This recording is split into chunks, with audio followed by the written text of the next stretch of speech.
And you can see also that other efforts being made. We do have some of the information graphing that I have there. It shows our results in MSBA, and then as far as our testing for the knee wall. And you can see we're making gains, and we're doing very well. But the area that we're still having problems with, and I don't know, it's just my gut feeling is 100% of the state is not going to be AYP compliant in 2 more years, simply based on the special ed population. It's out of whack. We can stay up and move with the growth, the RIT scores every year. We keep going after it, and we attain that. And I think we'll obtain it again this year based on the short cycle assessments that you set up for us, Dr. Hunter. And our teachers are plotting every kid in the classroom. Every kid that goes to Mountain View, they have a profile, a personal profile on this kid. And we have everything as far as their gains in reading, the math, and we have them in the classrooms. And every teacher is required to have at least one class set up showing the class scores and where they are moving. We have teachers over there who have done all 6 this year that are continually doing it. We're blessed and fortunate to be a pilot school as far as the SQS Baldridge this year. The high school and myself are involved in that. We're kind of proactive because we know we're going into corrective action with the special ed population. We know we're going there. So Chris Johnson was very gracious enough to allow us to be one of the 2 schools from our district to be in that. It's helped our training and our teachers to understand the concepts of moving kids forward. We've been able to share a lot with each other and other schools. We have an outstanding PTAC. I think Miss Medina's been there every time we've had a PTAC meeting each month. She's seen its growth over the last few years for what we're doing this year. You feed us good. Yeah, that's all right. What is it, Miss Joyner's cuisine class? She feeds to everybody coming in. And so that's really great. We used to, I talked about the bubble kids and how that's the ticket in terms of you're going to get AYP or not, moving those kids. I can't tell you as much as I can on the summer program, but that works through the day as well. If a kid is struggling in a classroom, say a math class or CMP, and we have all our CMP classes, trans-math classes are 15 or below. We've worked that, is that correct? The trans-mathers are those who are really struggling, that are in the beginning or at the very low part of it on this graph here, and also in the beginning stages. And so a lot of those kids that are struggling with the teacher can send 1 or 2 of those kids down to Summit, and we have somebody in there full time. We used to have 2. We lost one due to some things that have happened, and I've not asked to refill that position because the finances, I know, for the district sometimes are really stretching it, and we're doing what we can to help. But so that child goes in there for 5-10 minutes, learns the concept one-on-one with the teacher, and goes right back to class and is able to perform the rest of the day in the class and not fall behind. We have an outstanding JAGS program.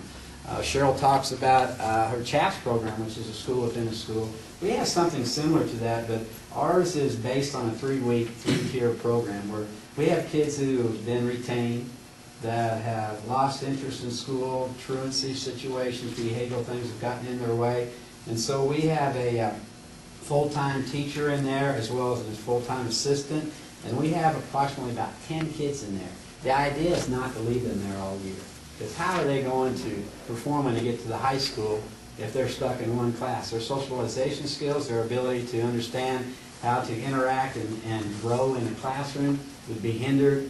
And so what we do is we put them on level 1 for the first week.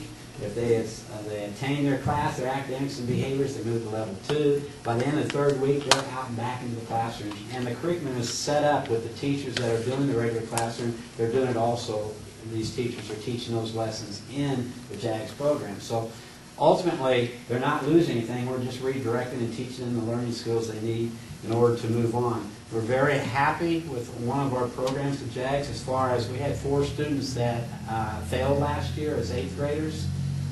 They came back this year. In fact, I kicked 2 of them out of summer school because they weren't showing up. And so they came back this year, and there were 4 8th graders who were constantly in trouble at our school, constantly behavior problem kids. We set up a program where we put them on Plato. Thank you, Dr. Hunter. And we were able to put them one-on-one doing 9th grade first semester classes. They passed all their classes, exceeded a lot of the standards, And not right now, they're at the high school in their second semester freshman year. We've not had but one, I believe, one problem. That was on one student for not showing up, but we got him readdressed and refocused, and he's one of the 4 that moved up. So you got to look at the whole kid. You can't look at just here and say, well, this kid's going to learn anyway. You know, Title I schools are those with 40% or more free and reduced. We're at 61%. We have a ton of kids in our school that that struggle, but we are so blessed because they move forward. And you can see it. I mean, this is raw data. It tells you that these kids are moving forward.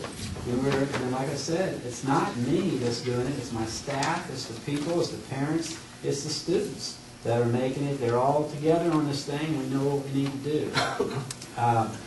I could go on, but my 5 minutes is probably coming pretty close to you see Mike starting to cough and moving around. That ADD is starting to show like comment program. You said that kids can be directed out of a class now. Is that the teacher realizes the student is struggling, or the student can realize that they're not grasping it? If it's not a behavior issue, it's just a learning problem, and he's having struggle and trying to understand the strategy or the formula in math, or trying to put things together, or he may have organization skill problems or whatever, they can ask the teacher, and the teacher can write them a pass to go to Summit.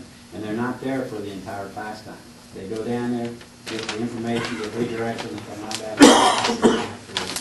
And it's a very successful program. And you do that in all subjects, science, social studies, math, Any English, subject, any... we even have gifting talent in there doing enriching things. So it's you know, we're going to be required come next year. We're going to be in corrective action. I can just tell it to you. Chaparral's going to be in corrective action. It's just a manner, that's the way it is with the special ed programs, the way that we're being graded and judged by the state.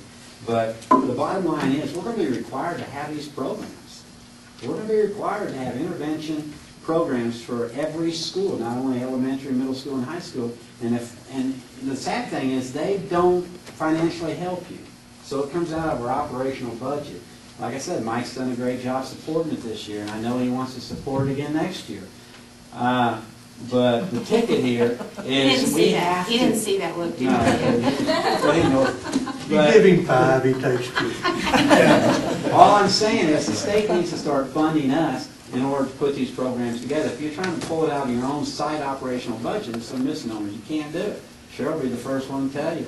I think Maria's out there from Holland. She can tell you. She has one teacher that does an after-school program over there, and it's difficult to do. But if you have the money to do it and people want to do it and the students are there, they will come in. You have a program that's successful, they're coming in. And they're coming in for us every day.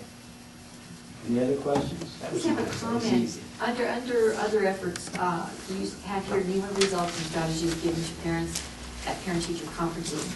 Does that kind of bring them on board when it comes to, they realize, can they say, okay, I really feel that my student needs that extra help, and they can make a referral? To the, you mean the summit? Yes. Oh, yeah. Oh, Okay. we have Because that. they might be borderline, and the parents are saying, well, you know, they're... You know, raw data is the ticket. Yes. So since we have that data on every child, and they see it, you know, grades are grades. A kid will get a C, a kid will get a D, a kid will move up to a C, and it's just stagnant. But if you show that this kid's moving or going down, regressing, and we have this data available, parents jump at the opportunity to put their kids in the summit. I was just curious. I mean, to me, when you look at a lot of graphs and percentages and proficiencies and stuff like that, sometimes just the language is overwhelming to a parent. But if you can sit there and explain to them exactly what it is that is happening with their child, and then they come to that realization and say, I think my son or daughter needs this help, and or they're asking for it. And they're, you know, with this information, it's almost as if, you know, you're giving them that opportunity.